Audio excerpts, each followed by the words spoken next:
If your blueberry plants are struggling, it might be because of the acidity of the soil.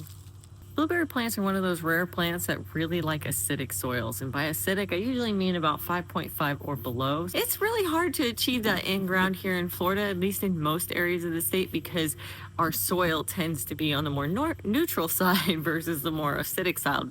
But there is ways that you can make your soil more acidic. I grow mine in pots to better control the acidity level, and I usually start at the moment that I plant them. I knock off any soil that they have and just leave the root ball, and then I will mix in 50% peat moss with 50% pine shavings or pine needles. Anything pine really is pretty good acidic. From there, I'm going to add something like what's in this cup right here. This is a soil acidifier. It is elementary sulfur with gypsum, which are both organic materials that you can use, and that is going to lower the pH so that the soil is more acidic.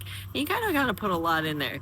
And I've heard other people doing other things like adding coffee grinds or pineapple water that has been allowed to ferment, those kinds of things. Adding acidic things to your soil is going to help bring down that pH. To keep it as low as possible, you do want to add some sort of acidifying element like the sulfur or the gypsum, along with using growing mediums instead of regular soil, using growing mediums that tend to be more acidic, like the peat moss or the pine shavings. It's a little weird to be growing a plant not in soil per se. It does create this wonderful acidic soil for the plant, which is what it likes. So as long as it's happy, I'm happy.